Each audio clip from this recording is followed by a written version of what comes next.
Hi, Joy Olson, Blockbuster Fundraising. Year end is all about telling your very best stories.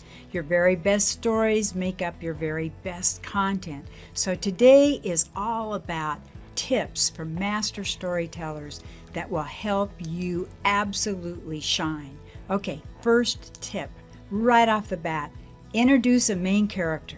You want to think about the content that you consume every day, whether it's a magazine article, TV show, or a 30-second commercial.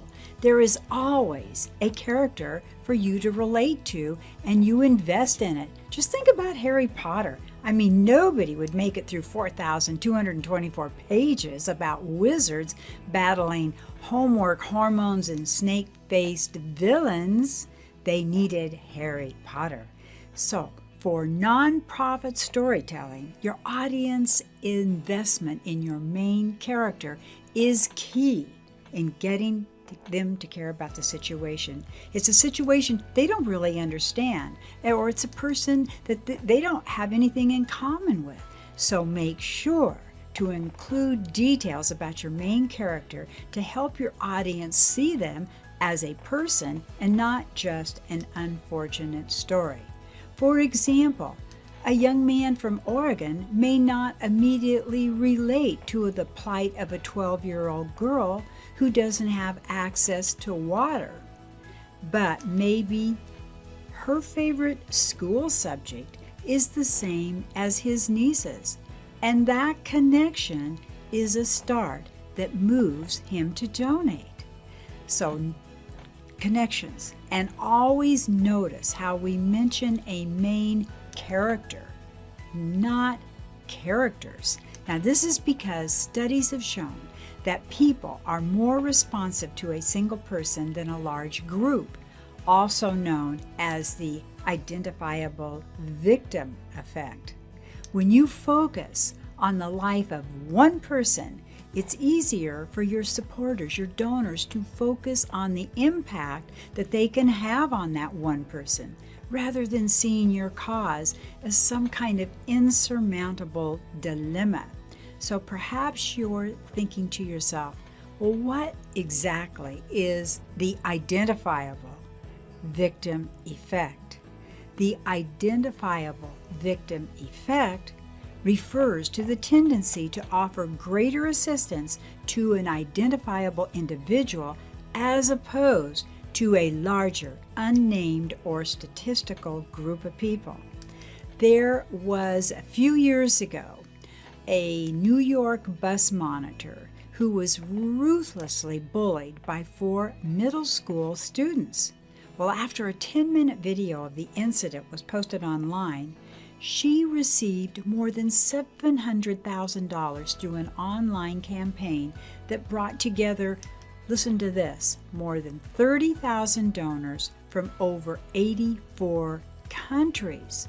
So when you think about a story like that, that something is set up to benefit someone that has really has been involved in a crisis, it's a charitable case that has a shared common thread. It had a specific beneficiary and it focused on a personal story. That's what you want to do, because a story is more emotionally engaging than a set of statistics. It is more likely to rouse people to action. The savviest nonprofit marketers they've known this for a long time, and they have artfully weaved individual stories into their communications to increase support for their causes. So how can you right now enhance your marketing and fundraising for year end with your storytelling? Okay, number 1, you want to bridge the emotional gap. When it comes to charitable giving, emotions, much more so than logical reasoning, drive donations. A study by University of Pennsylvania marketing professor, her name was Deborah Small, and her colleagues showed that more donations were generated by focusing on a single tangible victim than by focusing on a larger number of statistical victims. Not only that, They found that introducing statistics alongside an individual victim's story tended to actually lower the total amount donated. As it turns out, people donate largely based on spontaneous, affective reactions. They are more likely to give when they can connect emotionally rather than logically, and focusing on a specific individual helps foster this emotional connection. So your takeaway here is telling your beneficiaries' stories in your appeals can help you connect to potential donors on an emotional level. Use your visual media, your photos, your videos. They're powerful ways to invoke action from potential donors, as your donors are going to come face to face with your work and its impact, especially through those videos. Secondly, increase the feeling of impact. People want to know that their donations are making a real difference, and numbers don't always provide a sufficient feeling of impact. When donors read about the plight of one person in an appeal, however, they have an easier time envisioning the specific impact they are creating. So when you bombard them with statistics and numbers, on the other hand, they will likely find it much more difficult to figure out how their contribution fits into the larger picture. In fact, there was research performed that showed that when people are asked to do mathematical calculations before reading a donation appeal, they wind up giving less. Statistics and the analytical mode of thinking they rely on seem to lessen the emotional effect of appeals and negatively impact giving levels. Wow. So the takeaway here is supporters, your donors, want to feel confident about their gift's impact. Whenever possible, avoid focusing on abstract statistics in your appeals and try outlining the outputs made possible by different size donations. For example, $25 goes to a play therapy kit, $100 goes to a new well, $500 sends a child to school for the year. When supporters know exactly how their donations are going to be used, the outcome becomes more tangible and the feeling of impact is enhanced. Thirdly, connect supporters to a story in motion. Identifying specific beneficiaries as a part of the story you are telling can help enhance the emotional connection for donors even further. In a field experiment examining donations to Habitat for Humanity, the study aptly demonstrated this effect. The researchers presented participants with one of two options. Some were asked to donate to a family receiving a new home when the family had already been selected, and the rest were asked to donate to a family receiving a new home when the family hadn't yet been selected. As it turns out, donations were significantly greater when the family had already been determined. Interesting, huh? The fact that the family was selected enhanced the tangibility of the appeal and gave donors more confidence that the project was already on its way to being successful. So the takeaway here, it's not always possible, but when you can, it's a great idea to identify who will benefit from the fundraising effort you are conducting. Even if you can't do this up front, providing specific success stories after the fact can help donors connect the dots between their giving and the ultimate impact created. Providing case studies, photos, or videos of completed projects are all great ways to close the loop with donors and help energize them in your thank you letter for the next giving opportunity. Next, you want to make sure in your stories that you introduce the conflict. Now that your audience is invested in your main character's well-being, it's time to introduce the conflict or challenge that they need to overcome. The character's conflict will align, of course, with your nonprofit's mission, but make sure to personalize it to your character. Explain how the conflict impacts their everyday life, and make certain to use specific details to drive home that impact. The conflict is such an important stage of your story because this is where your audience, your donors, will rally around the character and empathize with their situation. Whether a lack of clean drinking water, a disease, or a human rights issue is preventing them from achieving their goal, this is when you demonstrate the extent of the challenge and how your organization, along with your donor, the hero, how you can provide a solution.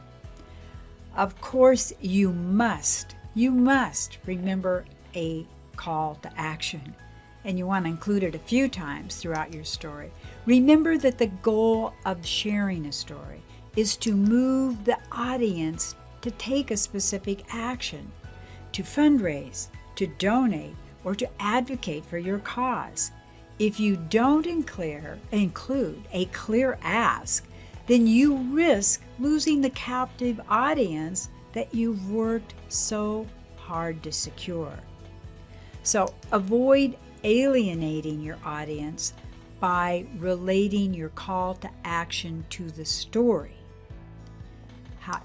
Demonstrate, however, how different donation amounts could impact your character, their community, or others like your main character. I think that's a really good tip. Well, you want to use lots of great visual content, your best visual content. Storytelling has been used to educate, entertain, and inspire for as long as humans have been able to communicate with each other. And while the methodology of modern storytelling is the same, today we have so many ways to deliver our stories. There are better ways. We have videos, photos, GIFs, live streams, and photography that we can use to supplement our words. They say a picture is worth 1,000 words, but imagine the impact you have if you use moving pictures. Use the plethora of technology to your advantage. If you aren't already taking advantage of your visual avenues to captivate your supporters, this year end is the perfect time to start for sure. Here's a great tip, the next point. Show, don't tell. To engage your audience, you must use descriptive language that focuses on imagery and sensory details so that your audience can relate to the story you're telling. Don't just say a child is hungry. Explain the exact amount of food they have to ration each day and compare it to how much a person needs to survive or how much the average American eats per day. When you make that connection for the reader, it's that much easier for them to relate to your main character and, in turn, relate and to support your cause. Another way you can demonstrate the severity of your cause is to include anecdotes from real people. A first-person narrative will always be more powerful than relaying someone else's story. So interview your beneficiaries about their experiences if possible.